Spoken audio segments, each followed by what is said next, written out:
Hello. We are back with, I mean, we finished Sly Cooper yesterday, right? Developer commentaries are, I mentioned last time, something I wish games did more often still. I remember when I played Portal way back when, and it had developer commentaries, that was like, I was really into that. I had forgotten this game had them too when I started playing it on stream here. But now that I know that, I think we're going to spend a stream listening to them. It's going to be much less gameplay involved in today's stream. It's just going to be basically reaction style stuff. I don't know how the developer commentaries work in this game actually, so I guess we should just jump in and find out. We'll also probably take a look at these bonus movies, the making of and the behind the scenes commercials and outtakes, because that sounds fun. But that'll be at the end. So I don't know how long the stream's going to be. Not every level has a developer commentary, just the platformer levels. So it should be quicker than like replaying every level. But let's start from the beginning. A very good place to start. So this is the approach leading into Raleigh's Storm Machine. I wish it had subtitles. And this is one of the first levels of the game we made. And it has been gone over and over and over. And as the characters changed, as his jump length changed and jump height changed, this level got changed too. Right. And it's also sort of like the test bed for the lighting, right? Mm-hmm. Hokyo, you did all the lighting in the game. Right. What kind of stuff was going through your head when you were making this level? Before I do any lighting, the artist, me and include other artists, we trying to get the right color palettes, you know, get the right mood of the time. The main goal that I was trying to do for this game was not making it too dark, but you still get the sense that you're at the nighttime. Mm-hmm. Is it hard to do to kind of get a versatile set of colors going on to represent night, Right. but not be kind of Las Vegas-y? Right. As you can see the game right now, you have tealish shadow all over. That is our shadow. Most of the game uses black as the shadow, but we have different lighting that can make the shadow. We can choose the color shadow. We can make it pink, blue, whatever color, and we can give the intensity and stuff like that. So it's just a lot of time consuming just trying which shadow works the best with these textures. That was the most time consuming was with the textures. Does it works well with the blue? You know, Mm-hmm. if it doesn't, then we slightly change the saturations or the colors of the textures.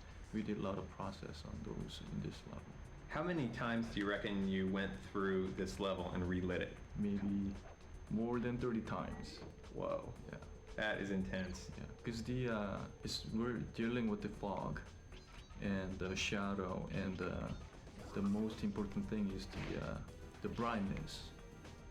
If the game is too dark, everybody has a different TVs, so it might look very dark on some people's TV, and it might look very washed out, you know, very bright. So that was very challenging for me to making it kind of getting it right, you know, the brightness. Mm-hmm.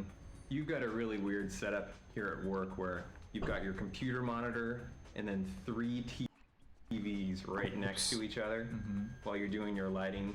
And it isn't like one is a bright TV, one's a normal TV, and one's a dark TV. Right.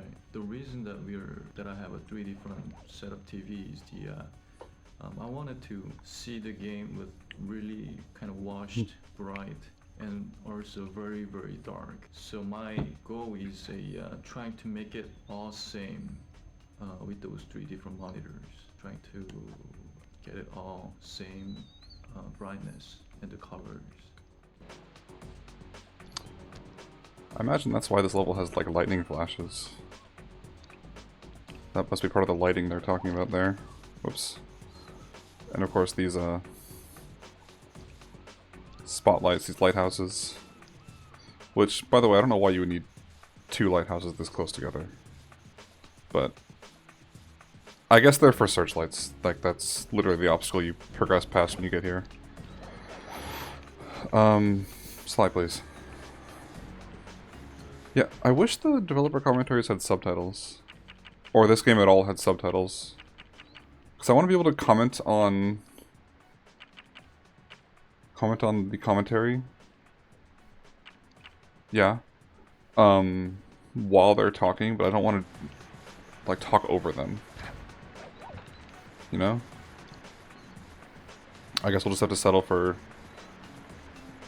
commentating my comments coming after theirs. Yeah, like they were talking about making it look like night without making it look dark. Very blue color palette. I don't know. This game does look pretty good, even for Chosen 2, doesn't it? And then the rope is in the camera.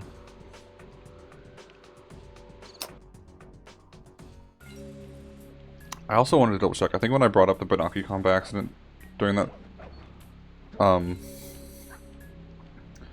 it sounded like it paused the commentary. Like, didn't just mute it, it actually paused it. And I want to see if that's true. Because then maybe I could do that to, like, stop them for a second so I can get my own thoughts. So we're going to test that in the next level. Which is into the machine. You may be saying this level is large, but it is actually a third the size of the original level. The original concept behind the original NPCs was to tie them to Alice in Wonderland. What was challenging in lighting this level, Hokyo? You have fire in here, you have multi-levels, you have lasers. Yep.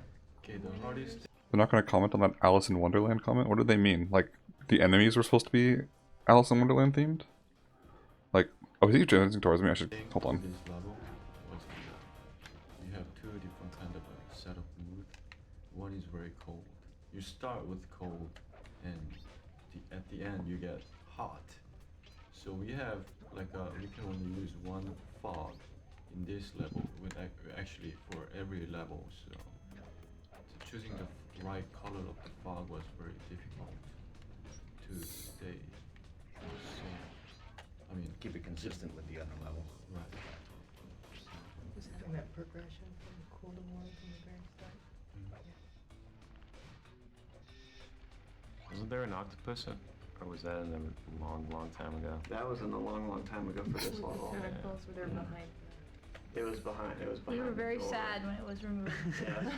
It was quite large. It's a sad day. It was a huge octopus head, and you got to knock its eyeballs out of its sockets, and knock its teeth out of its And its eyes head. looked at.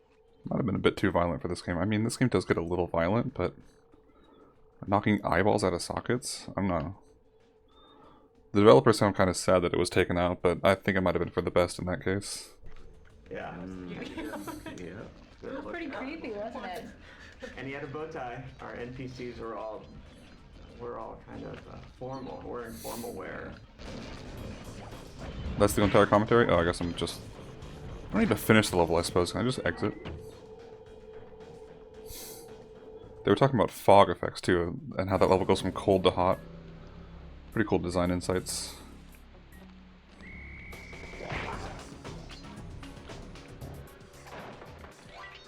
Ooh, high class heist, okay.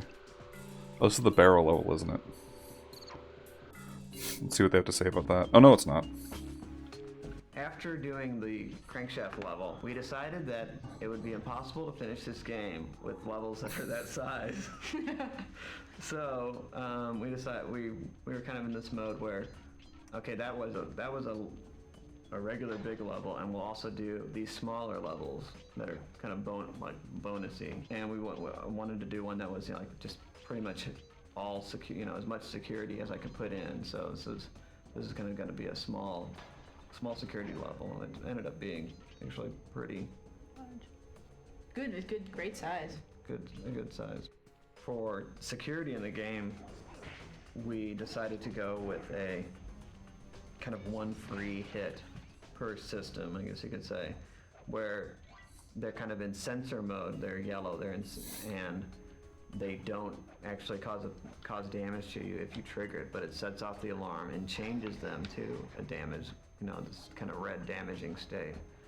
And we primarily did that, for inexperienced players to give them an extra, an extra chance to get through, instead of just hurting them every time. And also because we like the idea of you running around while the alarms are blaring, and it's loud, it's a little disorienting. It's something, if it immediately burned you, a lot of people would probably, die then and wouldn't get that experience of running around while the alarms are blaring. So we thought that was a good thing. So we switched to the kind of one free hit, I guess, per system.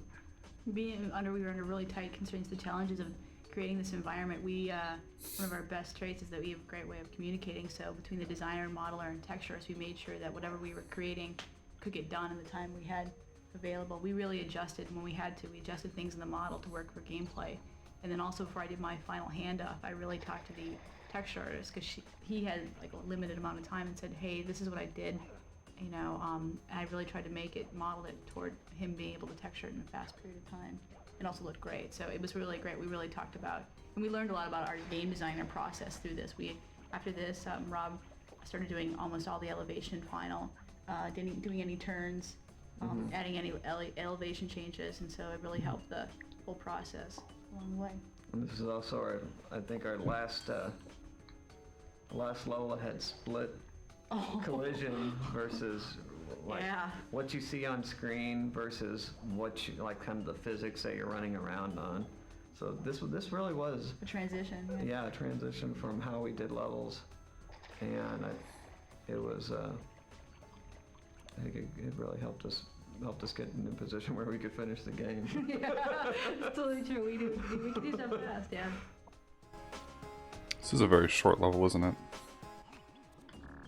Most of that conversation was just them talking about, like, after making one really long level, we realized the sort of game we actually want to make. So that's cool. Also, the security system, I'm pretty sure I made a comment about that when I played this level through the first time, about how it doesn't make any sense. Obviously, I meant from a lore perspective, but I think it's really cool to hear like the game design reason why why it's like that.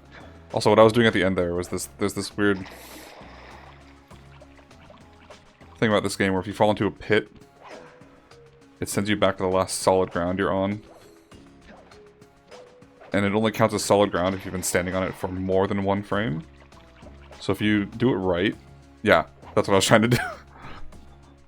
Finish the level by getting sent through the end portal by taking damage. I don't know, just a fun little thing. There's some skips you can do with that. I didn't do any skips because it's not really why I was playing the game. Not speedrunning here. I just want to play the game. Right. Our next level is the fire down below. And I think that's the crankshaft level they were talking about, the one that was very long and took them forever to complete. So let's see what they have to say. This level began with just the kind of mechanic of this wheel that you can interact with by running on it. And it's kind of one of the few more puzzly kind of elements in the game where it's when you walk up to this thing, it's not completely straightforward what you're supposed to do. I was trying to point out the wheel they were talking about, and that guy... Yeah, it's not immediately rude. Obvious what that wheel is used for. So, getting, in both these cases, it's, driving, running on it drives the animation of something else in the scene, whether it's the hooks or the conveyor belts. Right. I know you've done some rigging in here. Yeah. I actually had done the rigging on both of the wheels, and so that was a little bit challenging from the perspective of the conveyors. The conveyors that we've got in the back wall there with regard to the getting the the textures to actually go with the speed of the conveyors.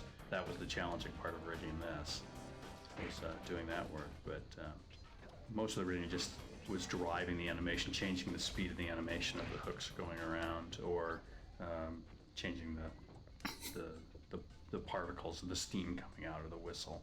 Right, and that's what the extent of the rigging was. The hot coals that roll down on the floor, it's something that I've stuck to my guns on this. A lot of people have not liked the hot coals because I think they're great. Because it's kind of this random thing. It's not something that's totally easy to predict. Even though the floor has been modeled with kind of these dips to really, they pretty much they're real physics, but they're going down a pretty similar path just because of the shape of the floor. It's kind of a valley there that takes it right down to the grading and then back around again. We're kind of actually moving, when the coal gets to the bottom of the shaft, we just move it to the top where it comes out of to respawn it. So it's kind of like a transporter or something like that. And at one time, instead of the clues, we had these bags of loot that they would roll on the ground.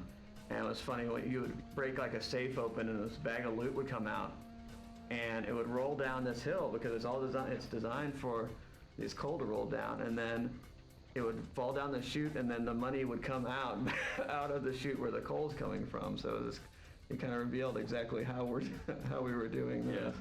I can imagine a player seeing the loot going down and going, "Oh no, I just lost it," and then looking at the chute, and there it is popping out. Interesting. They said instead of clue bottles early in development, they were using they had planned like bags of loot. I wonder if that was meant to be anything to unlock things like the clue bottles are, or if it was just like a points thing. Like, you got them all, collectathon. I don't know. This is not really any way to tell unless you can find some of these people these days and get them to remember nearly 25-year-old game development ideas.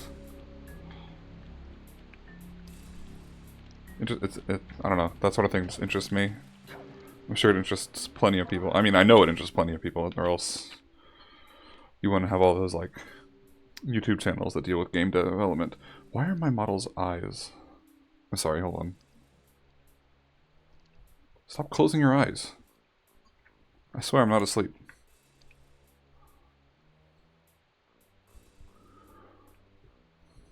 Maybe do this. Is that better?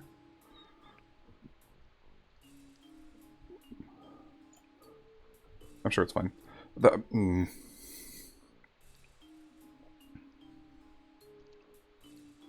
I'm kind of annoyed by that.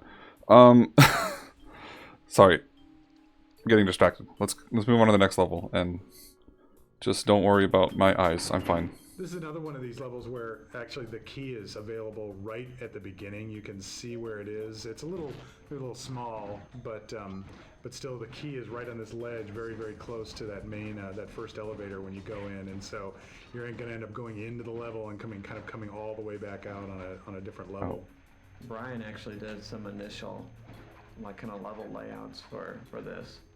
Yes. And that's what got me started in the kind of really double-deckering the game path in here.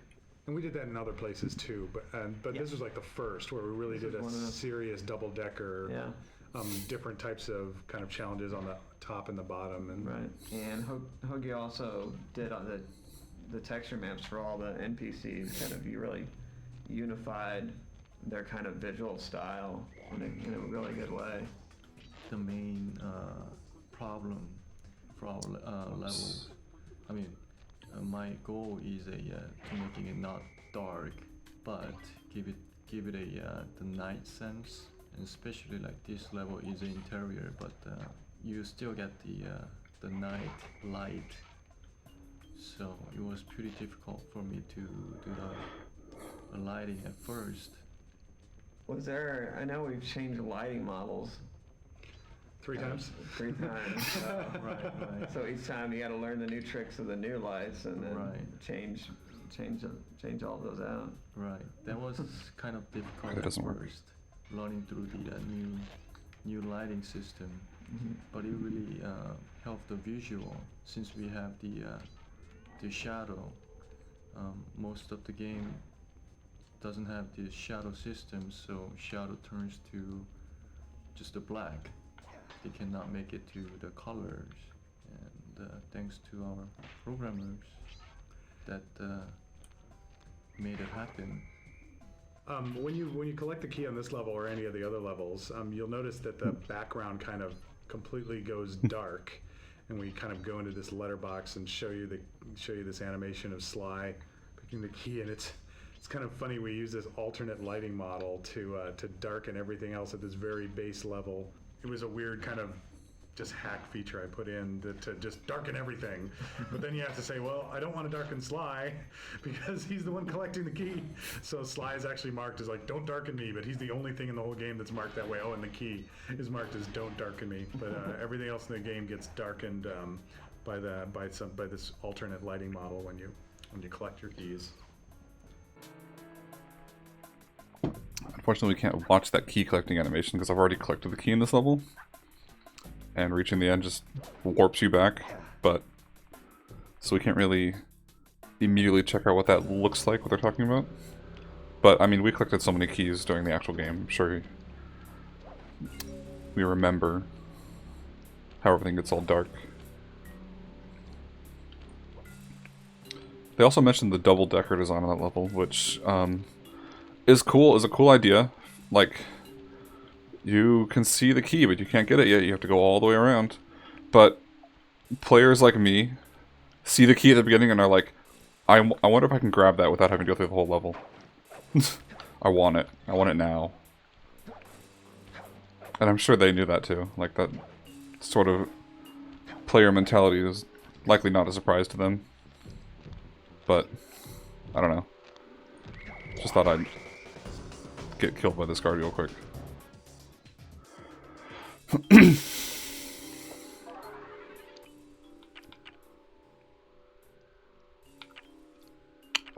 Then we got the gunboat graveyard. So this started off as a puzzle where you were going to come to the end of this boat deck, and actually the top of the boat deck where the first starfish throwing NPC now is, was going to be the training section. And the idea was going to be that there was going to be invisible lasers all over this area, and you were going to have to spray something into the ahead of you to expose the beams, either smoke or frost or something in front of you. And so it was actually laid out very rectangularly, and there were all these things to jump on, these floating platforms to jump on, and you had to kind of, each time you did a jump, you had to kind of look around you with for the invisible lasers and then make your next jump. And as we backed away from the puzzly, slower gameplay, that was the first idea that went away. Yeah. So then what came? Well, there was also the idea of once you got to the rear set of the buoys that floated on the water, that there was a giant fish that was sitting below you. Oh yeah, the giant fish. And he was the one that paced you and made you want to move forward faster and get through the level, or otherwise he'd come up and gobble you up. Yeah, so the giant fish, I want to pause them for a second and point this out. These aren't even real enemies. Like, you can't find them anywhere except in this background element. But for some reason they still have a little codex entry. I don't know. I always thought that was kind of weird. Reminds me of that one creature in Super Smash Bros. Brawl, the Subspace Emissary story mode, that has a trophy, even though it only shows up in the background of one stage in one spot. I don't know. A weird little piece of trivia, and I love that. I live for that. Anyway, back to the commentary. He got cut. Giant fish got cut. We definitely learned a thing or two about physics engines in games. How the predictability of something animated over relying on the physics engine to work itself out Yeah. Because usually, Yeah, the physics engine tends to work well in really clean, isolated situations, Yeah. or in shrapnel, or in other situations where you want good-looking, sort of ambient animation, but not as good for stuff that has to work 100% of the time, Right. super predictably. And then I think environmentally, I think this was one of our first levels that really had a good kind of I don't know, misty, really rich kind of textured feel to it. You know, the fire on the side, Right. which you can see from outside, and the approach even. all the like the moss hanging off of Yeah. everything, and just the kind of Yeah, a lot of really kind of organic richness in this level, especially back, you know, then there was fish and all that stuff. The waters, you know, being space warped and, you know, has some interesting stuff going on, and, you know, all the surface effects that the texture artists put in, all really, I think, made this a really good looking level, and one that we kept investing in because it was something that, you know, the surroundings were so appealing that we wanted to make sure we used it in a really constructive way. The wisps floating through the air and whatnot, but with the fire in the background, brought out a great richness in the environment. I remember when I first loaded it into the world after it had just gone through this massive change, and it was just one of the most spectacularly beautiful levels that we had at the time. That it was just exciting to go back and play through it. Kind of funny to hear them talk about that sort of thing, considering the advances in game graphics nowadays. But that's not a dig at this game, of course. In 2002, this game was definitely extremely good looking, and it still is. Like, honestly, this sort of game is very much a testament to how stylized graphics hold up a lot better over time than realistic graphics. And this level is, as they mentioned, very ambient. That's the word. A lot of ambiance, a lot of these little wispy things, the fire on the water, and you can really tell when you take a look at it that they spent a lot of time making sure the background looked really good. And I appreciate that.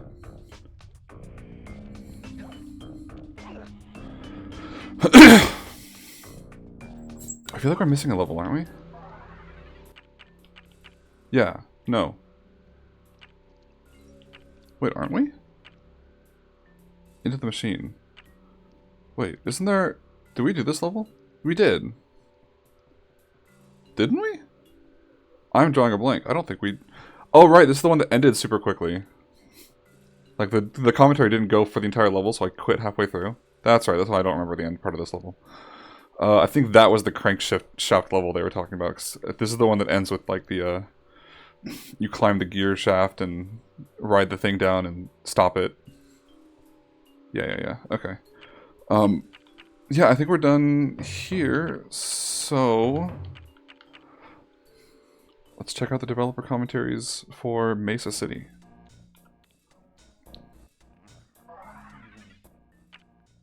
We'll start with a rocky start. Start with a start. Again, very good place to start. So the second approach of the game, this was touched by a lot of people too. Yeah, originally it was a huge junkyard that you were navigating through. Yeah. It was really confusing for the player to know where they needed to go and what was a wall and what wasn't, because everything was equally interesting. Right. As it was just piles and piles of trash. Like some breakables, but some not. And it was really sort of dissatisfying to play. And then it sort of morphed into this Mesa thing, primarily to find space that you could. So I learned that dying stops So the commentary. second approach of the game. This was touched by a lot of people too. Yeah, Makes sense, but it's kind of annoying because now they're going to repeat what we've already that you were heard. navigating through. Yeah. It was really confusing for the player to know where they needed to go and what was a wall and what wasn't, because everything was equally interesting. Right. As it was just piles and piles of trash. Like some breakables, but some not. And it was really sort of dissatisfying to play. And then it sort of morphed into this Mesa thing, primarily to defined space that you could and could not walk on. As the player would progress in towards Mesa City, you get more of that kind of abandoned, desolate, not so much junkyard feeling, but ghost town vibe. Definitely. As you went from no man-made structures, and then you find a shack, and then you get to like a house, and then a building, and then multiple buildings, and then this sort of subway terminal, Right. all of which are progressively denser and denser kind of urban images. So in this level, you've got what, the stick guy, you've got guy, the dog, the leash dog. Oh yeah, there's 4 actually that I did in this level. There's Yeah. the stick guy, there's the card thrower, there's the bulldog on the leash, and there's the jailbird dog. What do you call you have kind of pet names for all the Yeah, I have NPCs? names from, because I hate calling him stick guy What? and stuff. So. Stick guy? I don't like stick guy. I'd rather call him Gorgeous Lou. Gorgeous Lou. Gorgeous Lou is the stick guy. The card thrower is Inkspot Jackson. Dalmatian, obviously. The bulldog I never had a name for. Because I think the bulldog was actually, I didn't do Oh, that is the names they use here. Okay. the bulldog. I just helped on the animation, but I didn't design it. But, and then Polly Shackles is the jailbird dog. Who has the best idol of any NPC in the game?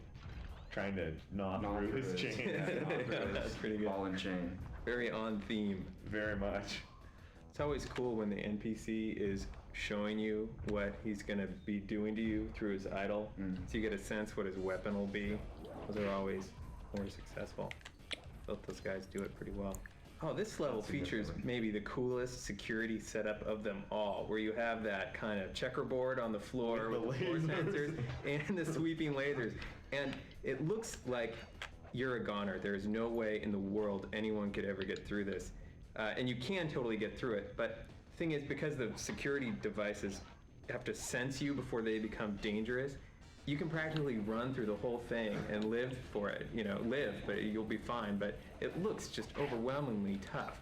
And I mean, in a lot of ways, that was our goal in the whole game, was to give the perception of crazy difficulty and make it very doable, so that you got that feeling you had done something exceptional and that Sly was a really exceptional thief. I think they nailed that. For the most part. I mean, it's never 100%, but...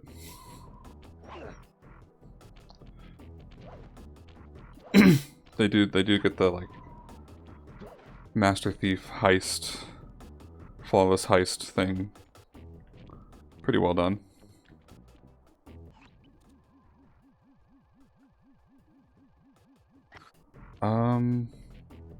What else did they mention though? Well, the pet names for the enemies, I guess that came from that one developer. I assume he's just like a animator, or maybe he was one of the designers of the NPCs. I mean, I could look it up, but I think we'll do that later. For now, I think we move on to Boneyard Casino. Get it, Bone? Because they're dogs. This is the only level in Mugshot's world that actually is a casino. And originally, when we had set off to make Mugshot's world, it was all going to be casino. We just sort of weren't that interested in doing a whole casino world after doing one. So we had to find lots of stuff around it. That's why we have buildings outside of it and the rooftop on top of it. Well, it was just more interesting going through the urban environment than it was kind of making your way through these slot machines and dodging the gangster dogs. Kind of like real Vegas, where it's interesting for the first time you see it, and for a little while, and then after a while you kind of get numbed. But it's based on real casinos that have a lot of water and swinging, sparking cables. That you've seen real casinos you've been to over in Tulalip. No, it's not.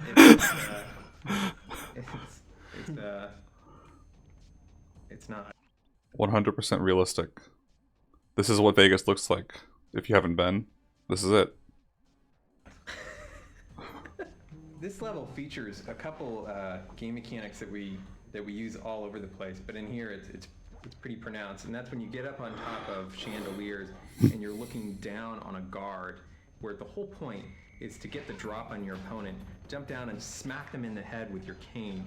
I think this was the first place we did it, and we use it all over the game. but there's some pretty clear examples in here. And oddly enough, even though you're many, many feet away from your opponent and you can go anywhere, whenever we see people playing, they instinctually bash people in the backs of their heads from above. So it seems to be pretty core to human behavior. Another very core Sly Cooper kind of gameplay concept is what we call M+1, an M standing for mechanic.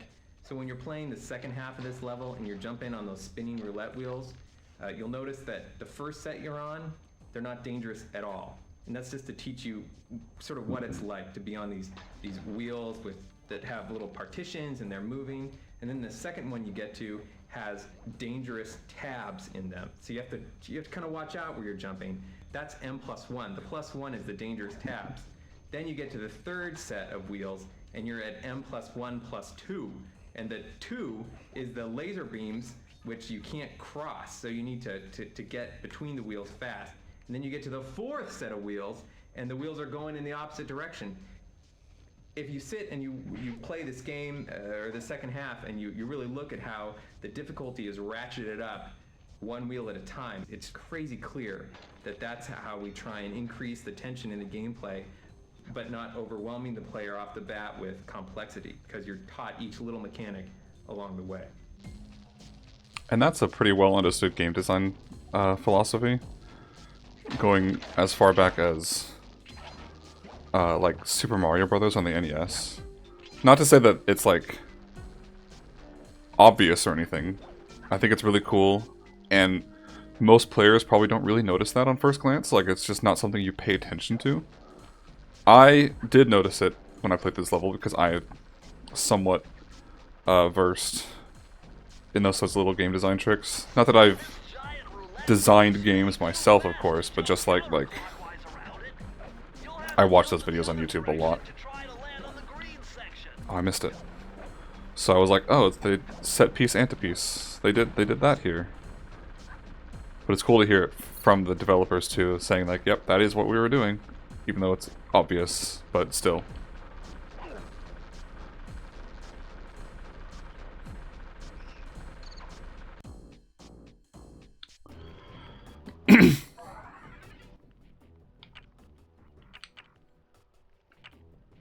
That is the only level that's a casino theme, isn't it? Like, let's take a look at Back Alley Heist. This is like a dilapidated building. Oh, yeah, that's this one. Oh, wait, I didn't want to do the time limit. Hold on. I wasn't even paying attention. Commentary. This level started with just experimenting with the field of view of the camera.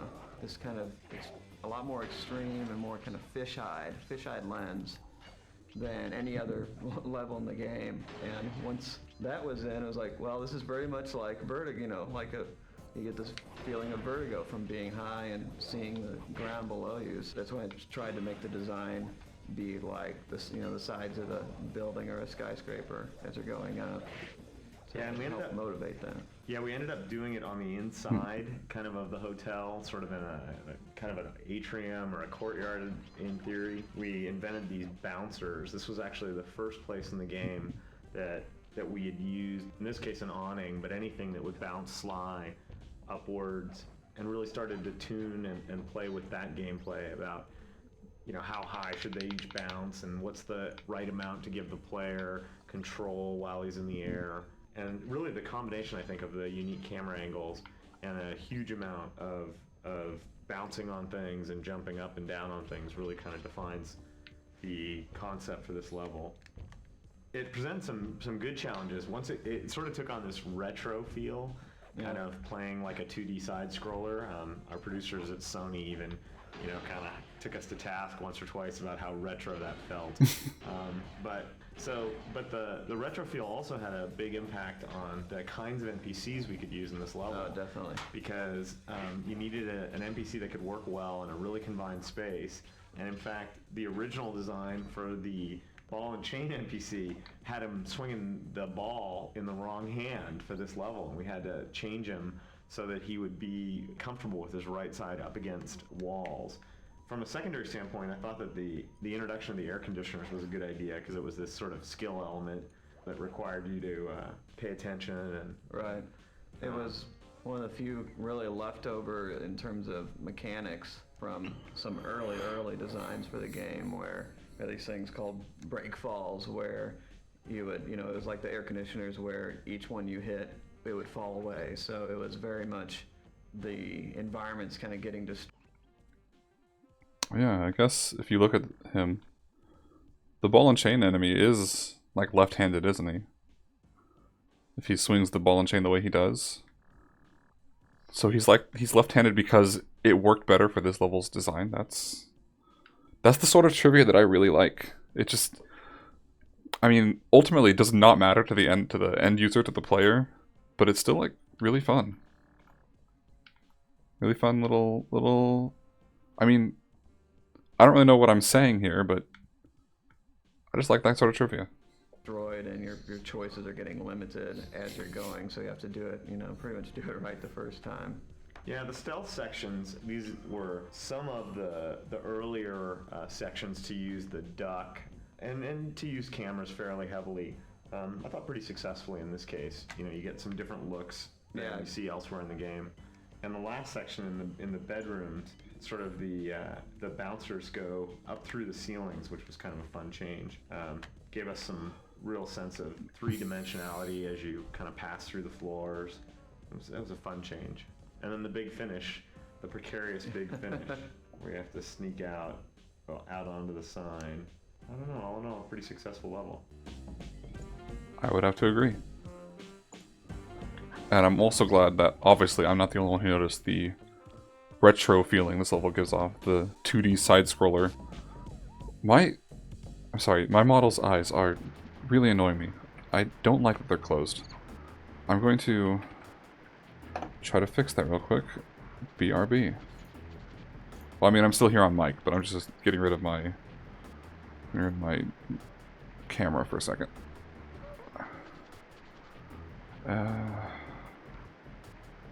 Why are you...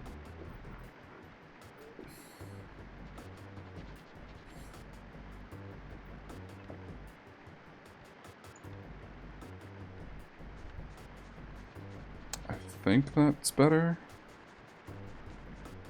Yeah, okay. Oh. Don't worry about that.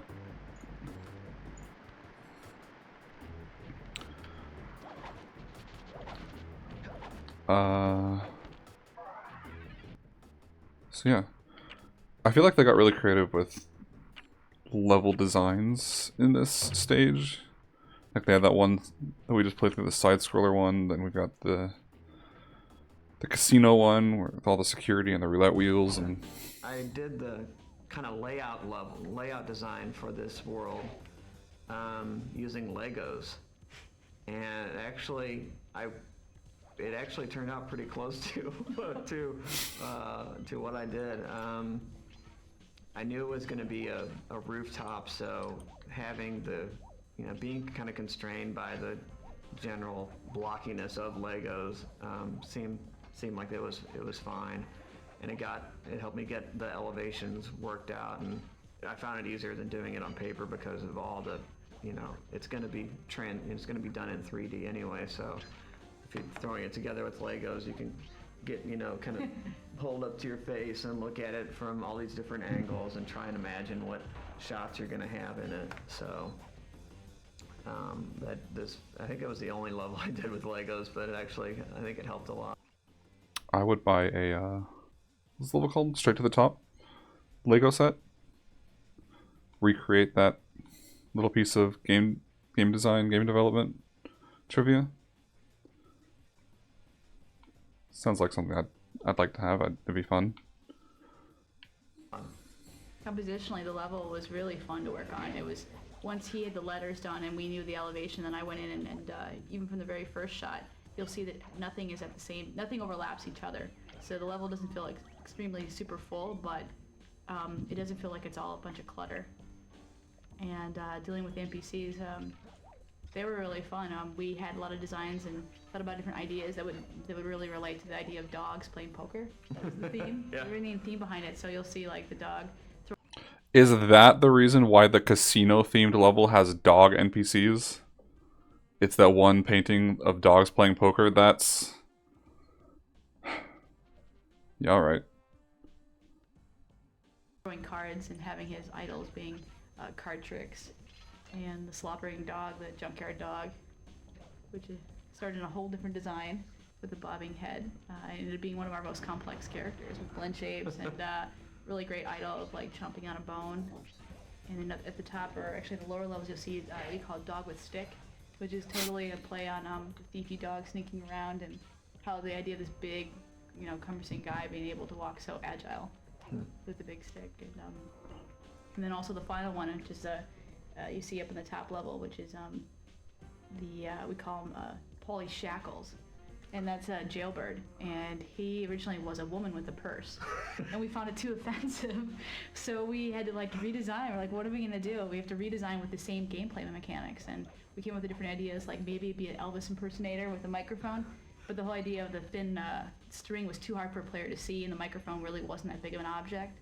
And then luckily Travis came up with the idea that it'd be great for it to be a jailbird, him throwing his ball and chain, and it ended up being a really strong element. It's, you know, with the big ball at the end and a thick chain, it's really fair for a player to jump it and also know when it's dangerous. So it ended up being a real win-win. Well, a lot of the other game design stuff that's in this world besides the sign came out of brainstorming sessions with the people who were going to, like people like Suzanne and Karen and Dev, who were going to be directly involved in how this level was going to get fleshed out. So like the cars with the clues on them that drop away when you come off of them, I think that was Dev's idea, and having the sign, like the big bone that crashes through the wall and everything like that. So it was one of our better, very collaborative efforts. Definitely. I remember commenting on those cars when I played through the level the first time.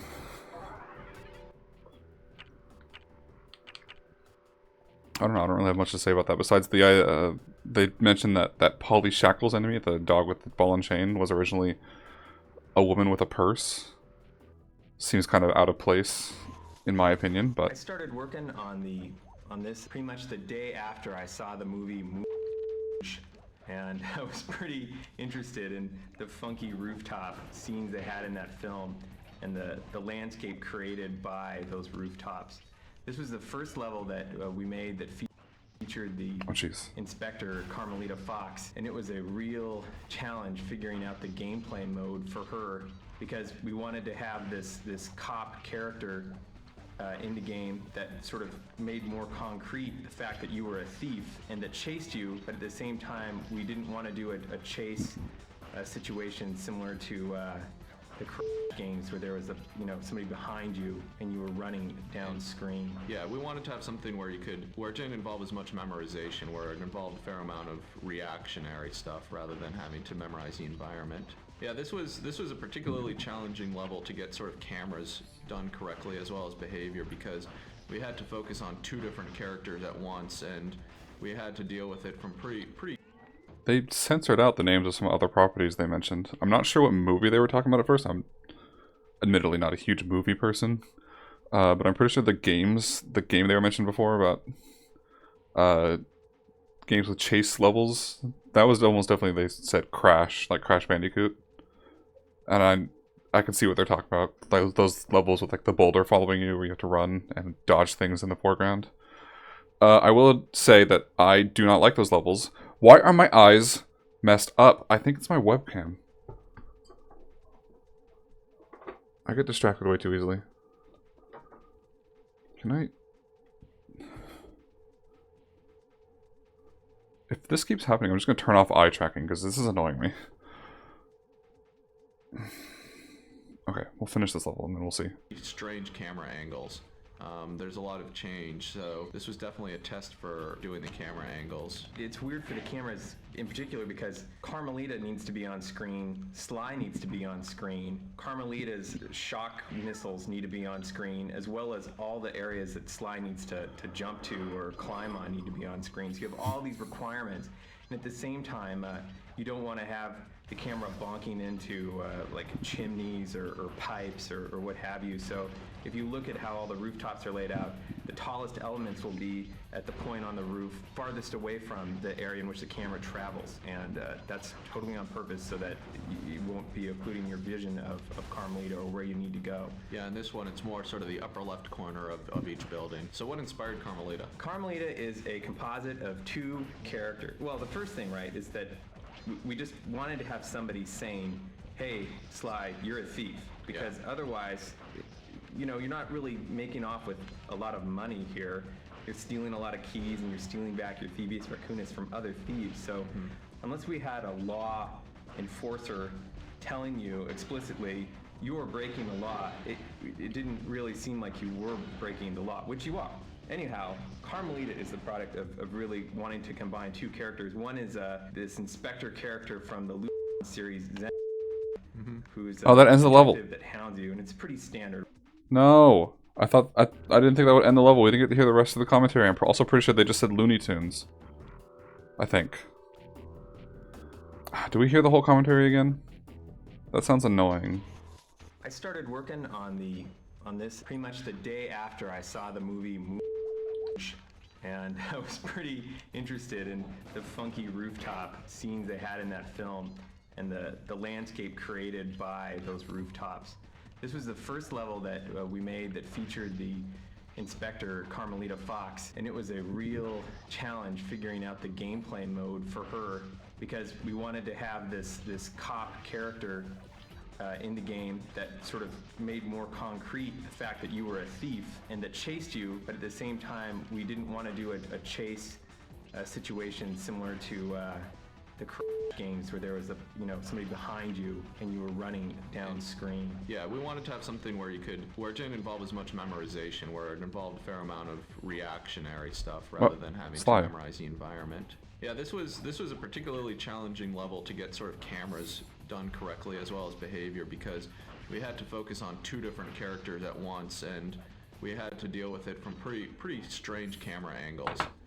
There's a lot of change, so this was definitely a test for doing the camera angles. It's weird for the cameras in particular because Carmelita needs to be on screen, Sly needs to be on screen, Carmelita's shock missiles need to be on screen, as well as all the areas that Sly needs to jump to or climb on need to be on screen. So you have all these requirements, and at the same time, you don't want to have the camera bonking into like chimneys or pipes or what have you. So if you look at how all the rooftops are laid out, the tallest elements will be at the point on the roof farthest away from the area in which the camera travels. And that's totally on purpose so that you won't be occluding your vision of Carmelita or where you need to go. Yeah, in this one it's more sort of the upper left corner of each building. So what inspired Carmelita? Carmelita is a composite of two characters. Well, the first thing, right, is that we just wanted to have somebody saying, hey, Sly, you're a thief. Because otherwise, you're not really making off with a lot of money here. You're stealing a lot of keys and you're stealing back your Thievius Raccoonus from other thieves. So unless we had a law enforcer telling you explicitly you were breaking the law, it didn't really seem like you were breaking the law, which you are.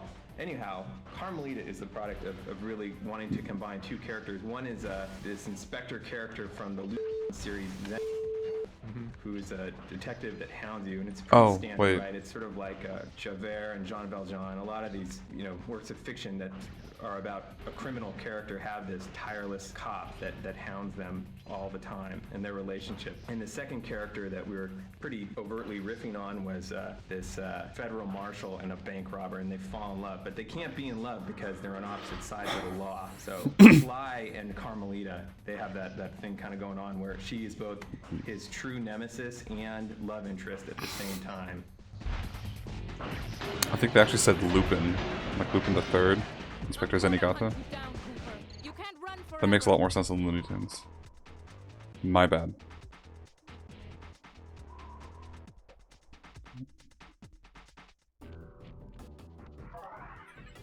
Yeah, I don't really think I have anything to add to that commentary besides it's interesting to me that they bleep out the other properties they mention. I don't know if it's like a copyright thing because this isn't really. I don't know. I mean I'm not a lawyer, so I can only speak so much to that. But I think we've done everything here.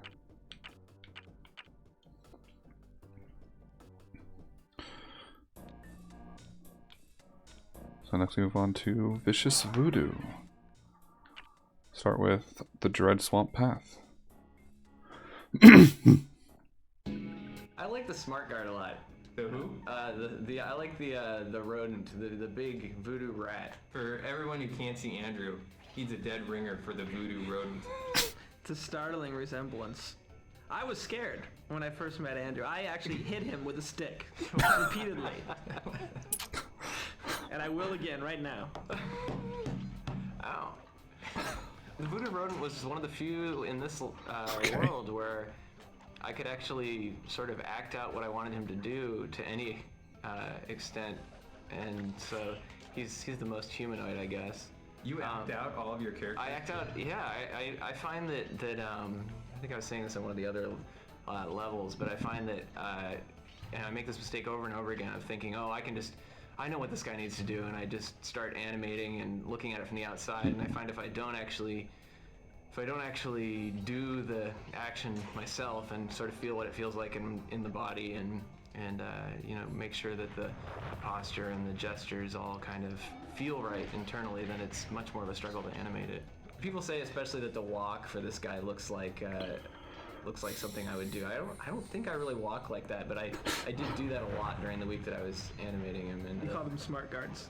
Yeah, the smart guards are that's kind of our internal sort of word for any of the guards that are the flashlight bearing guards that you really want to stay away from, and if they catch you, it's pretty much doomsday. So they're kind of an element of gameplay to really emphasize stealth and convince you that it's not okay just to randomly run through the world bashing things. They're actually called smart because you can't evade them, or at least not easily without taking damage, so that every time you dealt with them, you had to be sneaky. I think some of the repeatedly used... So they're probably talking about these guards, no? The voodoo rats.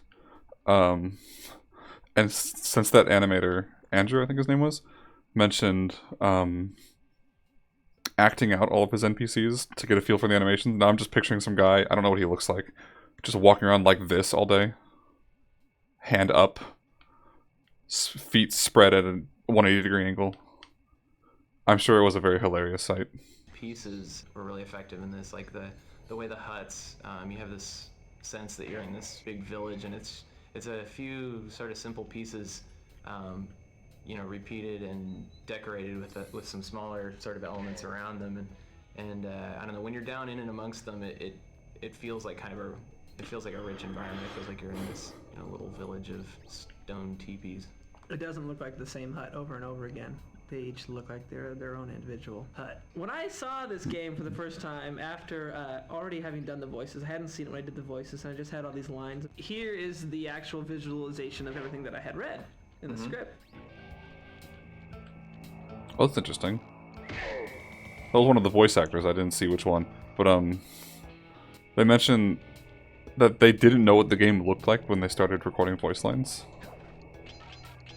I wonder how common that is in the industry. I think it's less common nowadays, but like back then, I feel like it was probably... Because I know cartoons are like that too, a lot. Like they just give a voice actor a script and nothing else and say, here, say these lines. Not always, but it's fairly common. What's the level with the snake? One of the things that's sort of interesting about this level, it's the first one that actually has a big shot to open the level.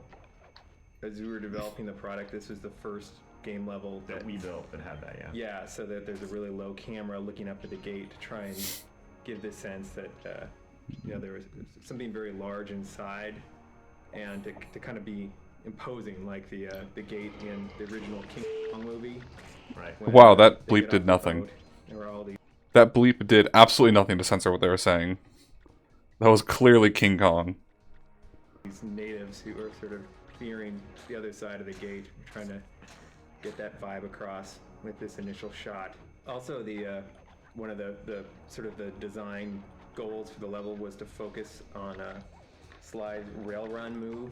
So there are a lot of branches. Wait, maybe I'm the idiot because they were talking about natives, and I don't think that's what King Kong's about. That you can jump on, and feeling pretty ninja-like as you can move on these surfaces that Well, that was rude. I was talking. a normal person can't. So Sly, being upgraded to the point of near Master Thief, is able to traverse the treetops in this very cool kind of anime way. Yeah, I always thought it was really cool how he moved sort of between using his hook and his feet, and doing regular landings and sliding and running uphill. It just feels like he covers a lot of different sort of modes and the way you move through it. And I remember actually before we had the control scheme worked out, you had to use different buttons to land with your feet and grab with your hook. And it would just explode your mind to try and play this level because you're trying to run away from this giant snake and still remember to hit the, circle for this and the square for that or whatever it was. But I just remember it being very sort of exhausting to play in its original control scheme. Yeah, you really had to memorize the buttons. How about the modeling on the trees? What were some of the challenges you faced? Actually, going over poly budget was the biggest challenge, I think. Because they're such, cool, scary shapes. We wanted to get out of that, and to get the kind of gnarled branches that we wanted. It was easy to go over poly budget, and there's so many of them that just added up to be kind of a nightmare. We had to go back in and redo some of the modeling and kind of limit our use of the trees, but it turned out looking pretty good, I think. Did you have to go through any kind of special rigmarole to make sure that the true gameplay path was clean? But I mean, because there are a lot of kind of side branches that don't look playable, yet they exist in the world. Yeah, I pretty much went through the game tree by tree and place each branch with a reason. I didn't just go in and just start. Do every branch. Every branch has a reason. Well, that's I mean, you can see it. Every branch that's in the gameplay zone, right? Because I mean, there's those top branches that you can never get to. Right. The top branches aren't too bad, but some of the branches sticking out of the side of the trunk are separate models, and I put them in there only for visual reasons and to get them out of the way. If they were in the way of gameplay. So these branches are separate models? I think I can see that. Unless I'm just convincing myself I can see it. Like, does that not look like a seam to you between two models? It's interesting. And then they mentioned... That's something that's really weird to think about. They mentioned that there used to be different buttons for, like, the rail walk, rail slide move versus the swing from hook move. I don't know. It's not like this game is hard or anything, but that just seems like an unnecessary layer of complexity when you could just have an action button. And I guess they thought the same thing because they eventually switched to that.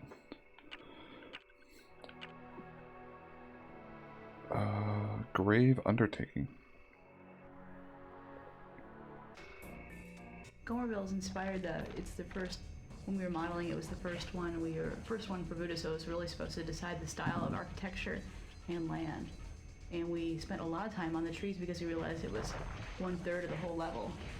And I worked on the maps inspired by Kay Nielsen's paintings for, and specifically the 12 Dancing Princesses, old fairy tale from, I think, around the turn of the century. Kay Nielsen was also the person that inspired the scene in Fantasia with the real droopy trees, and it's got a real cathedral-like scene as the people are all moving through the trees with the candles. And it adds to the mysteriousness of this level. The kind of original game mechanic for this level was just having NPCs that aren't just, you walk up and you hit them and you kill them. They're NPCs that are getting generated from from something, you have to fight them down to get to their source and then take out their source. So that's where it started. And luckily, since we're in Voodoo, having them be ghosts makes a lot more sense than a lot of other NPCs. So once Andrew got in and did the modeling and animation of Travis's design for that round ghost, it really took off, because just having the fingers going while he's kind of chasing after you. I love the ghost in this level. Yeah, and a lot of the great camera angles you see is not by the modeler, it's all by the game designer, and so it's really great to have. We really put a focus on getting great cameras from the get-go, and then I'll go in and compose, but it's really nice. We really lock them off and let me work with what the camera is, so we don't change any gameplay, and we just enhance the experience more by just sculpting. Also, I think in the inspiration of a lot of the art style, I think Dev and Travis gathered a lot of research from all kinds of tribal original peoples' architecture and props, and the lanterns and the gourds and the ropes and the bones, and it's pretty much all organic, based on what you would have if you were living without a mill to mill your lumber with. And keeping it all organic is part of the fun of this one. Yeah, we decided to make, instead of making the moss a buddy or having it be just a bitmap, we decided to model in and just make it puffy, which made it very toony.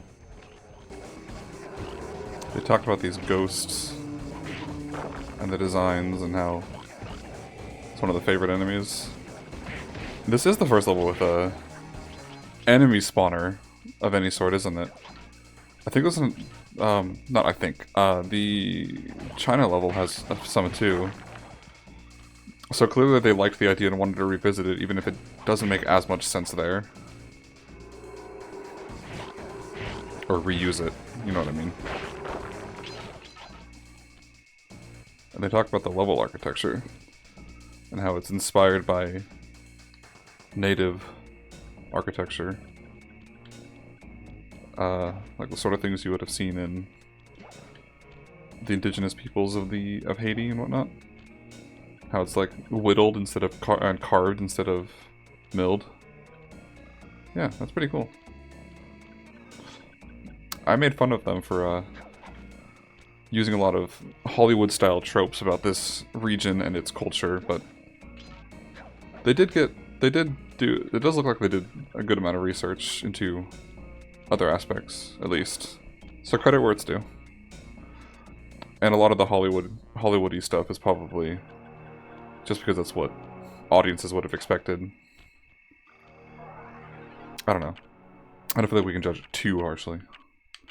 We can point and laugh with better understanding nowadays, but I don't really know why I'm making such a big deal of it. It's nothing huge. The whole waterfalls of soup, with the hands and the bones in it, are very much inspired by the scene where they're going into get the room or whatever. There you see this big cauldron of soup that has hands and all this gory stuff in it, and I was like, well, it's nice as in a pot, but as a waterfall, I would like Boy, that very much. that really grosses me out. Yeah, actually, yeah, we all like.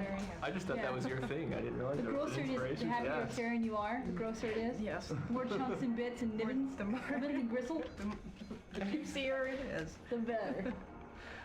Yeah, originally we were experimenting with how to the very first one had like the floor and the ceiling were two separate objects, and the walls were skinned between them. So when the floor, like you would jump on the floor and the floor would move around and the whole walls would stretch and distort. But Like being on a tongue.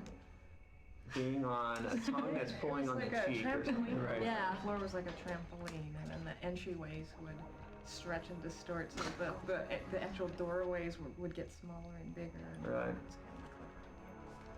Getting fitting the number of smart guards in this level that we wanted was pretty difficult, because these were probably the most ambitious smart guards in terms of just the number of animated pieces they had, was I think more than we tried to put in one before, and so we ended up having to do all this clever stuff to get them all in there and get them animating like we wanted.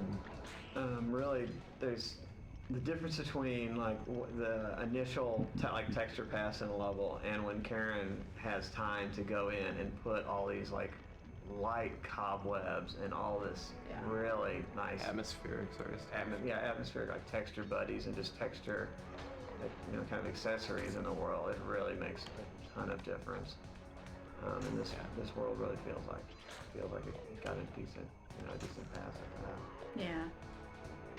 I think we really wanted this level, even the NPCs. You know, we wanted to kind of make it a little bit more scary, and push that angle a little bit more. You know, it's still stylized and has this animated feel, but we wanted it to be, you know, the glowing eyes. I think Hokyo did a great job of kind of integrating all the NPCs by giving them all the same sort of glowing eyes. And real consistency. Exactly. I mean, if you think about it, whoops, the design elements in this whole world, with all the bones and body parts and this sludge, it's kind of gory for an E-rated game. They get away with it because it's like super cartoony and stylized, but if you think about it too much, and if they had gone with the original level design they were talking about in that commentary, like it was all skin and muscle, I think that definitely would have pushed it over. So probably good thing they backed off on that.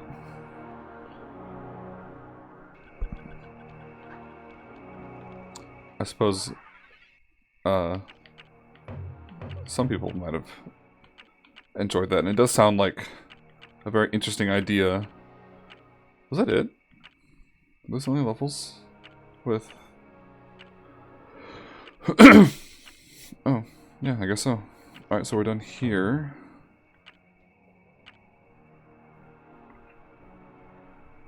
Yeah, I know there are definitely people who enjoy that kind of aesthetic. I am not one of them. So,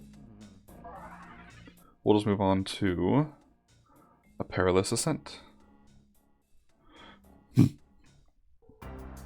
This level is in many ways, in my opinion, the most sort of evolved from the standpoint of gameplay mechanics in the game.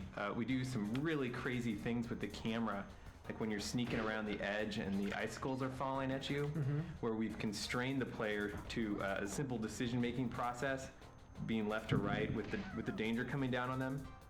But because they're so constrained, you can do totally whack things with the camera and give you this image that you don't normally see in video games as a result. It's more cinematic, and it helps highlight the danger in the case of this level from the guards looking down on you when you... It's worth noting, he says, this sort of cinematography you don't normally see in video games. That sentence made a lot more sense when this game was in development and came out than it does now, because that sort of thing is extremely common these days, of course, as we all know. But yeah, back at the time this game came out, that would have been like really cool to see to someone who had just bought this game on release day or whatever. The guard tower or the falling icicles. It's a nice change of... I did not get this game on release day. I think I actually started this series with the second game, which is really odd, and then eventually came back around to the first game. But still, and I was obviously also very young, so I don't remember what my reaction to seeing that sort of thing was. It was probably just nonchalance. But let's go back to the commentary. Pace from just having the top-down playable camera all the time. You get a bizarre perspective. Let me ask you this. Okay, So we were recording the voices for the game. Yes. And how weird is it to get the script? And the game it's kind of interesting to note that we are not trying to make a cartoon with the voices. Everybody's supposed to be pretty straight-laced, and you're one of the weirder voices in the game with your blah blah blah. But a lot of people are very dry. Oh, is this Bentley's voice actor then? Not hammy at all. Sly Cooper. Sly Cooper, if he was hammy, we would be in big trouble. But he takes it all seriously. How hard is it to take it seriously or even understand what's going on from this script? Well, I would say it's actually pretty simple. It's The idea is that you get a character and you figure out what this character sounds like and what who they are and what they want, without sounding too ridiculous. This is what it is, and you just say the lines like the character would say them. And fortunately, the lines are not too difficult to manage. A lot of them are, wow, press the circle button and you'll jump. And so it's pretty self-explanatory what you need to say, what you need to do. When you get into the crazier stuff about, I think on this other level about, she's making a disgusting soup out of guts and bones. It's just a matter of just going along with the lines and trying to be scared. Yeah, but I mean, how do you, I don't think you can really use like Stanislavski method when you're trying to picture yourself as a turtle freaked out by a voodoo creation soup. Well, it's all just the magic of make-believe. Oh, really? Yeah. I mean, well, you say these lines too if you're writing them or reading them yourself. You say them and you know exactly what you're trying to get across. And the job of the actor, and I use that term loosely in my regard, is just to try and make sure that everything makes sense. That's not fair. Give yourself some more credit, man. Voice actors are actors. It's coming out of your mouth. Oh, I could have just waited a couple more words to actually make that comment. Yeah, that's pretty fun. Voice acting is something I have interest in as well. I am not a voice actor, unfortunately, but so I don't know. I don't know where I'm going with that. I just wanted to mention that, I suppose. General Tso. That is very similar to the name of a character from the third game. Interesting. We're not going to talk about that description.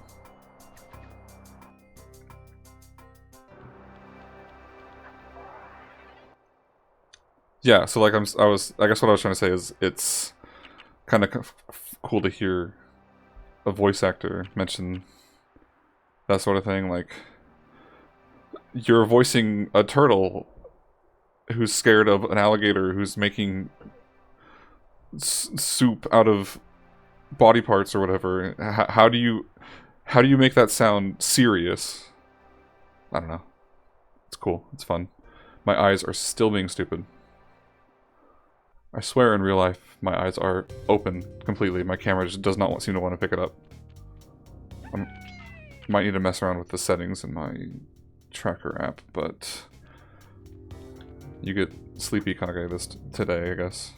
This level was started mostly just like the kind of the opening shot where you're coming out of the cave and you really see this big temple was pretty early in the design of the level, where I wanted to kind of have this, kind of picturesque moment here, and also being able to see your end goal from the entrance of the level.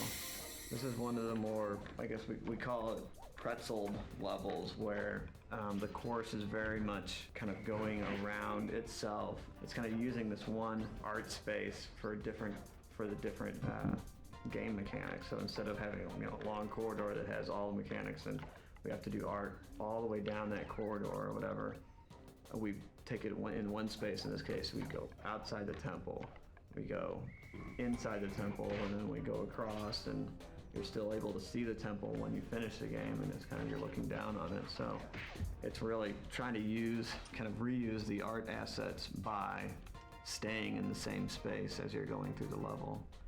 This is another one of our earlier uses where we're going to a more extreme camera angle for dramatic effect when you're going into the temple and you have the snow falling away down the cliffs as you go, just for about added drama. And we know exactly what you're going to be doing because the gameplay is is constrained to that curve that's kind of hugging the cliff wall here. So we know it's safe to take the camera up into a more extreme position than the typical gameplay camera. I love, in general, the kind of circuitous route through this whole level. The fact that you get through one area and then slide down to another and then sidle across cliff face over to another, and etc. There's kind of an interesting route through the whole level. I like the firework platforms too. Those were a great idea. I think this was the first use of this use of lasers where it's really close. It's just close to the ground. It's not like sweeping across the whole hallway. It's creating this, this dynamically changing play area that when you first come up to it, it's like, oh, it's fairly intimidating because you see the glow on the ground. You see it's like this it's constantly changing, but they're actually pretty easy to play. So it's kind of making things, for more inexperienced players, having them see a moment where it looks very dangerous and then getting through it successfully is something that is good because it gives them a sense of accomplishment. So that's the reason why it's just kind of this cool thing that's actually fairly easy to play through. And once this one was put in the game, there's several other areas where we decided that we could use this and change the speeds and change the sweep patterns to give it a different feel, and to really, just make it faster makes the difficulty harder. So you can definitely dial it up to be challenging, but in this case it was set up for one of the earlier levels, so it's pretty straightforward actually. I have to wonder. That makes me wonder if like the development schedule for this game, like did they design and develop the levels in the order you play through them, roughly speaking, or I can't imagine they did. Like I feel like that sort of thing, you might end up just jumping around all over the place, like, hey Mango. We're listening to the developer commentaries today, as you can see from the title of the stream.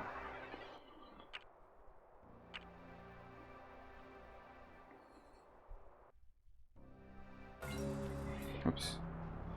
So Andrew, you modeled out this level. Yes, another level that you designed. What do you like about this world? Let's see. Or level, I should say. What do I like about it? I like.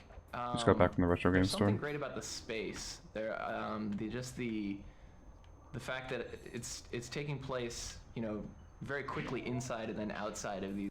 Forgive me if I don't talk too much. I'm trying to not drown out the commentary, but I did learn that going to this screen pauses it. These tall, narrow buildings, and that they form both the kind of foreground, sometimes the surroundings, and then actually the background, kind of the sideshow, the thing that you're looking at in the distance. So you're constantly seeing places that you've been before in the level from a distance, from a different vantage point, and I think that gives you this sense. Ocarina of Time, Hyrule Warriors, and A Link Between Worlds. I assume you mean the 3DS Hyrule Warriors Legends, because they released the game 3 times on 3 different consoles, and I may have bought it all 3 times. Of continuous world more than some of the other ones maybe. That was definitely a goal with a lot of these snow levels, was to give you that inside-outside feeling. Right. And this level starts with something that we thought was going to be really difficult for players, which was you get up to this door and it's locked and there's no way to open it. And there are 2 open windows that you can go in. And it's pretty easy to overcome. This level was actually made before the Paris level, but we had to test it and have people experience the frustration not being able to get through the door to know if it was gonna be okay or if it was gonna be too aggravating to include. They actually just answered my question, or comment rather, from the last level, when they said this level was made before the Paris level. The Paris level is literally the opening level. Like, you press new game, you're in the Paris level. So they clearly did not design them in order. Which I suspected, but it's always fun to speculate. In the game, but that is a seriously simple mechanic that seems to reflect sort of breaking and entering. Right. And the whole level is like that. You're going in, you're going out, you're on top of roofs. Always entering through windows, doors. This level has a really bizarro laser grid on the floor. Right. And it's bizarro because there isn't a discernible pattern to how you're supposed to go through it. Right. You look at it and you think, okay, if I study this long enough, I'll see that I need to go left, left, right, left. Right. But really, there's none of that. You can stare at it for 45 minutes and you won't see the same thing again because it's all just slightly out of cadence with each other. Yeah. So you have to right off, you just have to make it up as you go along. And once you get into the middle of it, it's pretty. I mean, there's, if you're really paying attention, there's enough time to adjust to what's going on. But it's great because you've got everything out of phase enough that it feels very almost random. One thing about this level too, this is maybe one of the cases where we learned a little bit about not having the level designers model out quite as much of the actual terrain or the walls and things like that. So the buildings initially in this were fairly tightly modeled, and the gameplay was fairly tightly constrained to the buildings, and they were initially fairly straight, like a lot of the stuff is that we get after we've after level design has been through it. And so making it kind of funky and unusual was a little bit of a challenge, and eventually required us to go back in and change a little bit of the way the spaces were laid out and everything. But I think it ultimately worked out really well. But it was a challenging level because you've got gameplay both on the inside and the outside of these buildings. So the wall is very, in a lot of places we've got room to just push back the wall in places here and there, and in this one it was very tight and brought up its own unique challenges that I think a lot of the other ones didn't have. For some reason I thought they'd mentioned something about that drop through the tower here. I guess, actually now that I think about it, there was something exactly like that in the Paris level. Interesting to think about.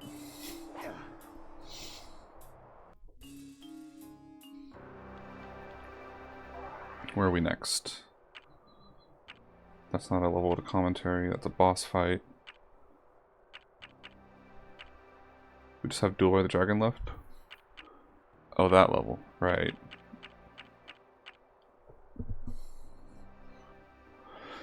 I kind of use the fireworks in this level as kind of gating mechanisms to keep you kind of dodging and running from Carmelita while you're playing. Right. And also just to have bigger kind of these big events during the game. Just from texturing, I know like on the mugshot where she's shooting at you, the colors were reversed of this. Like in this one, Sly Cooper's path is all cool, and where Carmelita's jumping around and where we kept the warm colors. But in the mugshot one, it's kind of reversed, where Sly's running on the warm path and she's jumping on the cool buildings.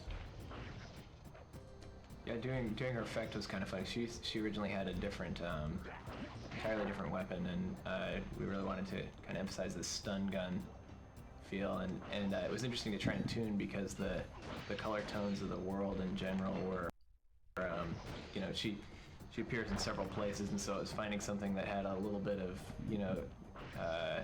it has this icy color, but also this sort of orange center to it, and that seemed to work best across the different levels. So was it your idea always to have it? Do you have other ideas besides that dragon, or was it? After I changed from the Buddha one, it was I think Devin was the one that mentioned trying to see if we could do a dragon for it, and then which was good because for a Chinese dragon, you have that great shape that you could fold.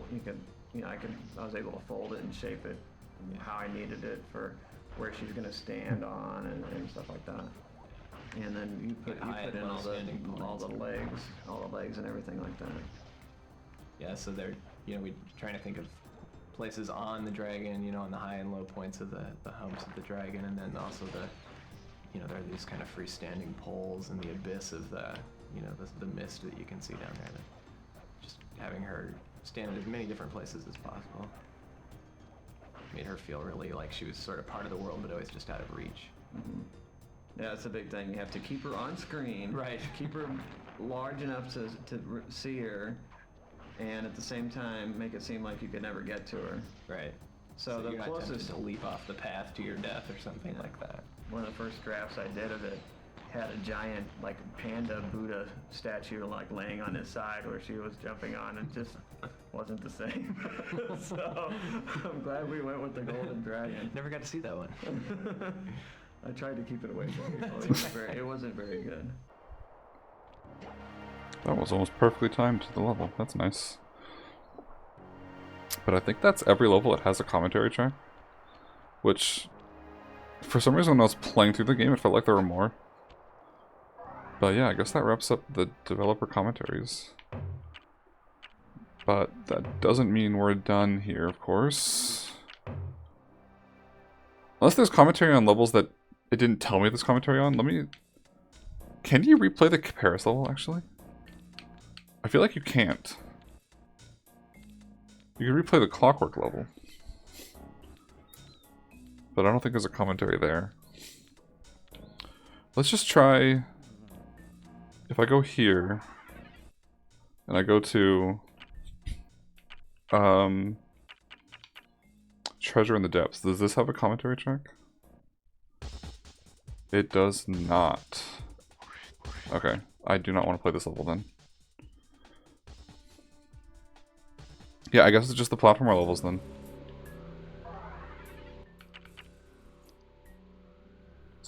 Slightly disappointing, but I guess now it's time to watch. I don't know how long these are, actually. Sucks of the Hyrule Warriors game. Oh yeah, because the eShop is shut down, in it. Well, I mean, you won't be able to get the DLC from the eShop.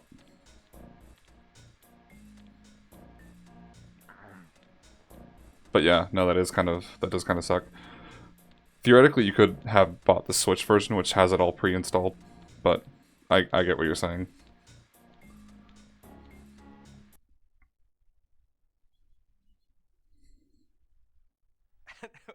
How should I describe Sly Cooper? You found it for... Yeah, no, that's... Yeah. He's charismatic, suave, debonair, cool, slick, fast, stealthy, athletic. He's a daredevil. Sly Cooper is Early HUD. thievery. I saw early HUD design. We started with the idea that we wanted to do I wonder how long an this action is. game where the primary character was a thief. The choice of a raccoon was a pretty natural fit in terms of, you know, obviously the mask being in place, being, as Dev would say, a creature of the night. We very early on wanted to make a game that looked and felt like a cartoon, but was one step closer to realism rather than flat and graphic. We started experimenting with different ways we could bring this character to life, cell shading, how to make it feel like a cartoon. So it's only about seven minutes, so we'll just watch it. We want it to actually look like it was inked and painted, and we want the backgrounds to be, you know, really lush and have a painted look, so it looks like it's a living animated episode that you've been thrown into. When you look at the game initially, the first thing that draws you in is the beautiful art style and lush, very, very lush look of the environments. But when you actually play the game, the this level... gameplay itself is lush as well. Oh, hold on. How do I love watching these making of videos because you can always see like early designs for level elements or early designs for enemies or NPCs. They don't directly point out. They don't normally directly point them out in the video, but just being able to see that in the background as they talk about whatever they're talking about is kind of cool. Like we saw those chandeliers from the mugshot level that look nothing like they do in the final game, and that starfish throwing enemy from the first world that looks nothing like he does in the final game. The original conception of even Sly's design itself looked different. Like if you saw in that last little clip, he had like an actual domino mask tied around his head, and he doesn't have that in the final version. And his hat was different too. the Sly character was a much more realistic raccoon, chubby and not quite as lithe as the character is now, and it kind of evolved as we went along. Once we got to that part where he kind of evolved into what he is now, my main job was to take him and try to put every bit of thiefiness into him that I could. He's kind of tiptoeing, and he's really like rearing back to like ease his foot forward. Yeah, it's like Toon Zelda, it's Ravio, it's and really try to hone his personality. Was there another one? I think there was another one. And really try to push the thiefiness. Is we wanted Sly to feel really agile. We wanted him to feel like Sly could do. I think there's also a couple weapons that were DLC exclusive. Like, I think you'd be missing out Ganondorf's trident and Linkle's Pegasus boots. But yeah. You want to let the player of the game feel like they're a thief, not like a real thief, like you wish thieves were. Yuga and Marin, that's right. I actually really like playing Marin. Sly Cooper's story is really cool. He comes from a long line of super raccoon thieves, and the source of their kind of thieving greatness is this book called the Thievius Raccoonus.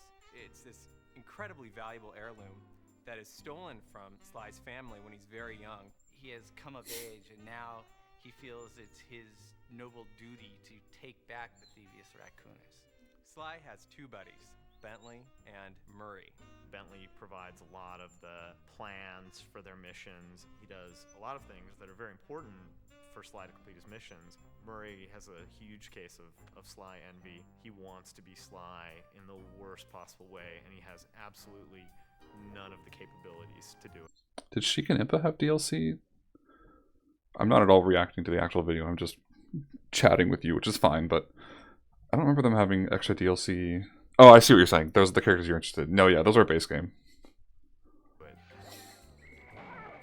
A hero's only as good as his villains. We wanted to create villains, you know, making them dangerous, making them menacing, making them goofy. Just giving them as much personality as Sly Cooper.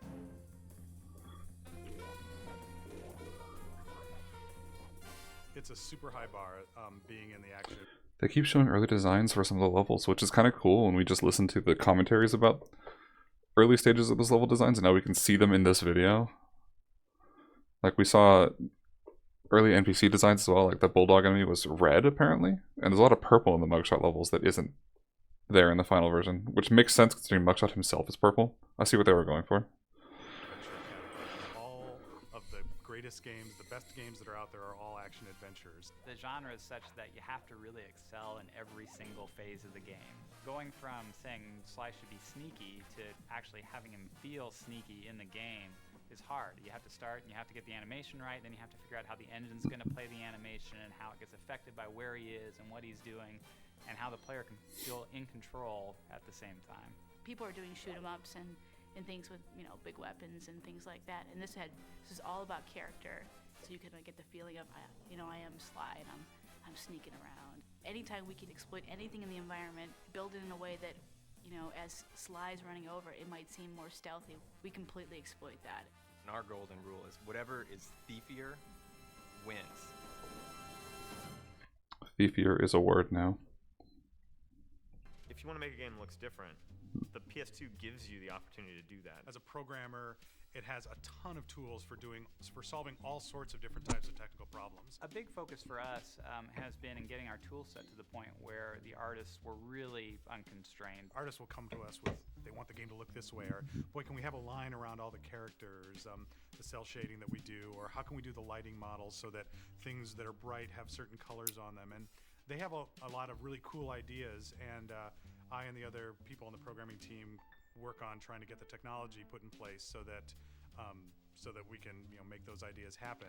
What we were able to do was put together our own lighting algorithm in the vector units and then do the same thing for the cell borders that we put around all our characters. We could get it to all run super fast and have it all look different than other games. That was really our goal from the start, was to have a game which looked different.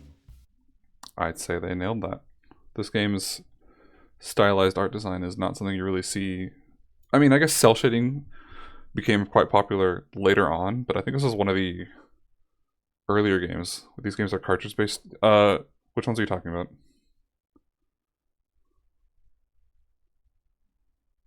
Sorry, I'm missing something.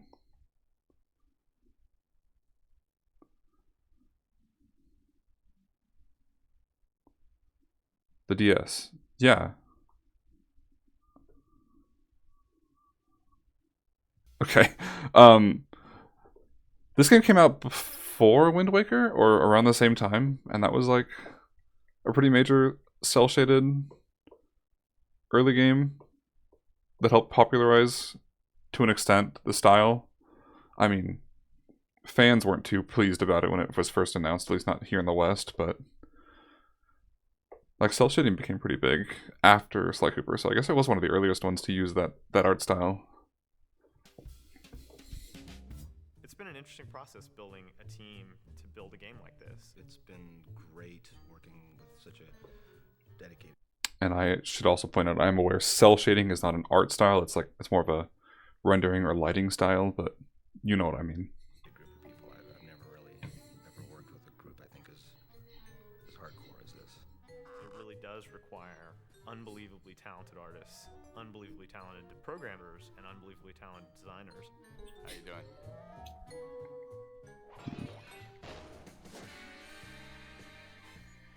The designers, I think, have done a wonderful job of giving players the experience of sneaking and being a thief, and at the same time making the designs accessible to people so that you don't need to be a super gamer in order to play it, although there are tons of things that are in the game for those people. We're making a game that anyone can play. You can't just have great art. You can't just have great code. You can't just have great characters. You got to have it all. It's not about just how the game looks. It's about how the game plays and how the player experiences it. And it's all about having fun. You can make a really cool character, but if he's not fun to play, it's not worth doing. Sly is cool, he's collected, he's adventurous. Sly is Sly. It is not a misnomer.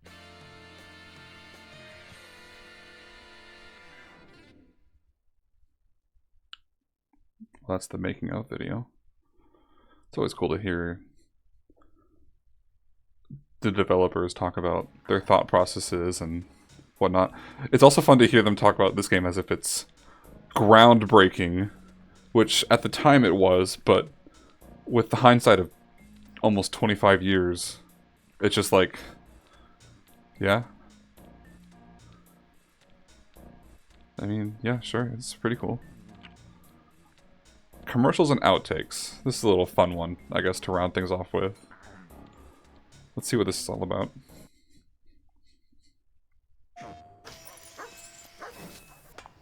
Retro game commercials are always fun. How do they advertise Sly Cooper?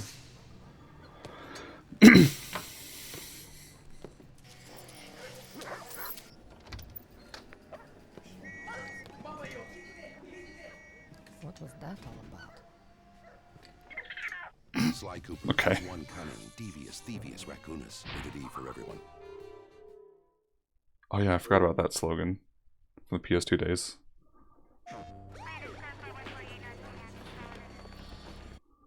So what was that first one supposed to be all about? Like, I mean, obviously they had the raccoon in disguise. Like,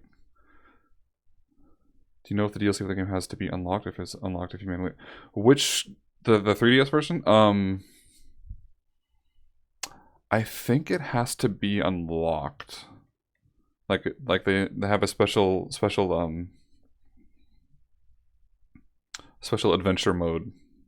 Those little maps with all the missions and objectives that you have to play through to unlock the stuff. You probably don't, but we'll see. Because the DLC is saved to the SD card, not to the cartridge. The save data is saved to the cartridge, but owned DLC is on the SD card. Yeah. Oh, this is bad.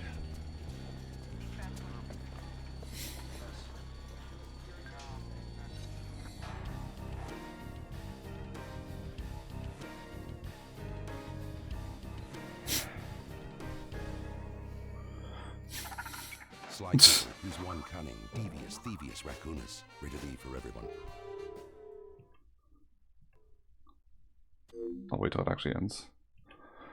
Yeah, that seems like one of those commercials that just didn't really understand what the game is actually about, because I don't think there's a single heist in this entire game. Like, not like a bank robbery style heist.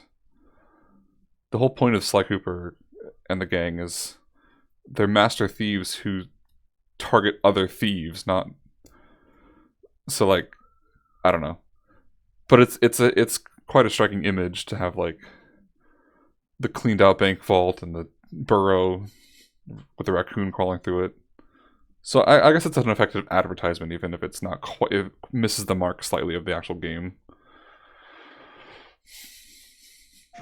Why not a couple of... It reminds me of the Fire Emblem advertisement, the classic Fire Emblem commercial for the first Fire Emblem game that came out in the West. That just randomly had a character they referred to as Dorcas died of poisoned meat just because. I mean, that is a character in the game, but like, why? I don't know. Pictures and then go home. Anybody you recognize here? Nah. I don't hang out with animals, man. I don't. Which one is he? Does this ring a bell? Which one? You're sitting here lying to me, wasting my time. You're a liar. Sly Cooper, he's one cunning, devious, Thievius Raccoonus. Rated E for everyone.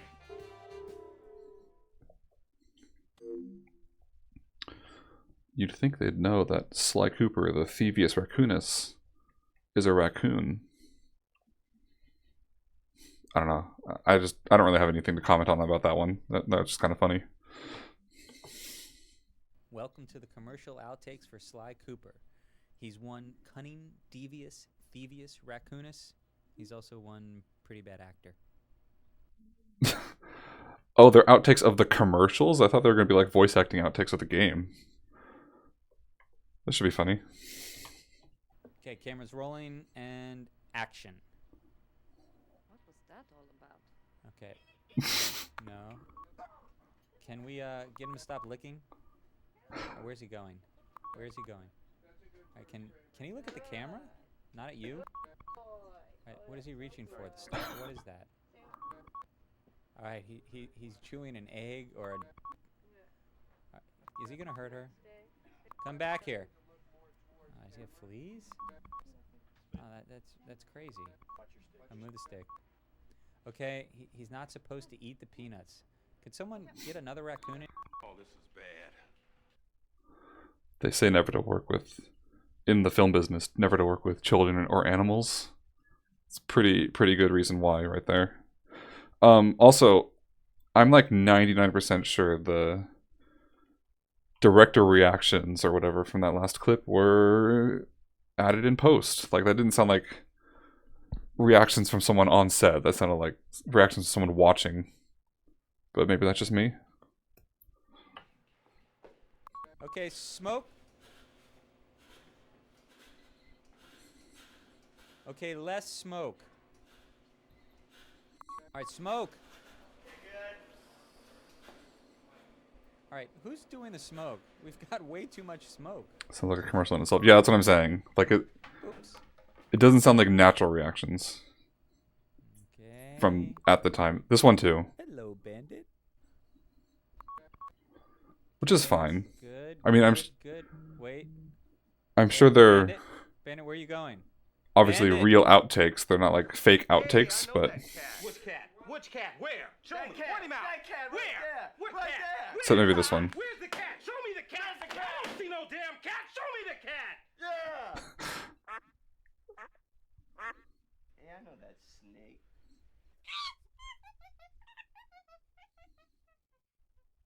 You know what this is? We call this a rap sheet, pal. And it doesn't say anything good about you. You got...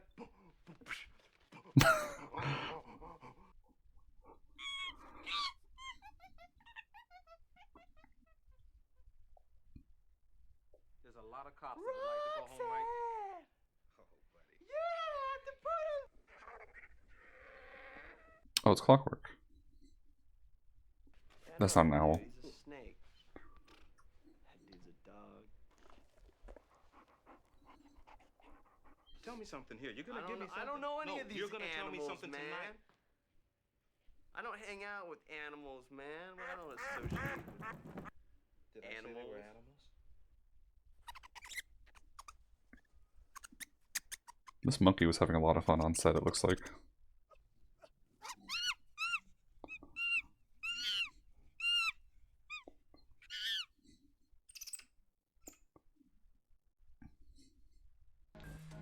Yeah, I guess that's that. I don't know, I guess I was expecting outtakes from the game, not from the commercials, but that was fun to watch too. And then the rest of these are just in-game cutscenes, so we have no reason to watch them again. I think we've pretty much exhausted the content Sly Cooper and the Thievius Raccoonus has for us. It's been fun though. Definitely want to play the later games in the series too. Don't know if that's going to be next up though, still haven't decided. I do think that, on that note, we will not be having a stream tomorrow. I know I don't schedule streams anymore as much as I used to, and just kind of stream when I can. But I think it'll just be a 2 days of stream for this week. There we go. That's how you talk. So yeah, as I decide what to do next, and I think I have other things I could spend tomorrow doing. Anyway, what's important for the stream itself is no stream tomorrow, unless there is a stream tomorrow. But no, I'm not planning on it. I don't have anything else to do today either. Like, today was meant to be developer commentaries and those 2 bonus videos, and I really thought it would take longer because I, for some reason, remember there being more levels with developer commentary when I was unlocking them. But maybe that's just because actually completing the time trials properly took longer because I was having trouble with them. Because the timings are actually pretty strict, but it was still fun. I really like to hear that sort of thing, to listen to that sort of thing, developer commentaries, to watch behind the scenes videos. It's very fun. I don't really take the chance to do it very often, but being on stream and sharing it and my reactions, I guess, is a pretty good way to do it. Because I do like that sort of behind the scenes, a look at development and how things used to be before. I don't really know. These aren't complete thoughts, but like if anyone's familiar with the website TCRF, that's a place I just kind of hang out because reading through all that is very fun. And like there's plenty of YouTube channels that will do like a look at beta content or developer interviews, and that's the sort of thing I like to watch. So I don't know. Games nowadays don't really have in-game developer commentaries that much anymore. It's really just this era of games. Like I know the Portal games did. I mentioned that earlier. And I think the later Sly games have more. But I don't really know where this train of thought is taking me. I think it's just going to stop here. Because I don't have anything more to say on the subject. It was fun. It was fun listening to this. It was fun hearing what... I feel like I'm repeating myself. So maybe I should just sign off and stop trying to stretch the stream out longer. So yeah, on that note, I had fun. Anyone who was here for any length of time, I hope they had fun. Go ahead and, if there's anyone still here, I don't think there is, I'm looking at the viewer numbers right now, who isn't already, but I'll say it anyway. If there's anyone who's still here who isn't already, go ahead and follow, please. That sounded weird. Actually, no. Drop the please. Go ahead and follow if you like. I'm gonna sign off because now I'm rambling. I hope you enjoyed the show. Thanks for watching. Goodbye.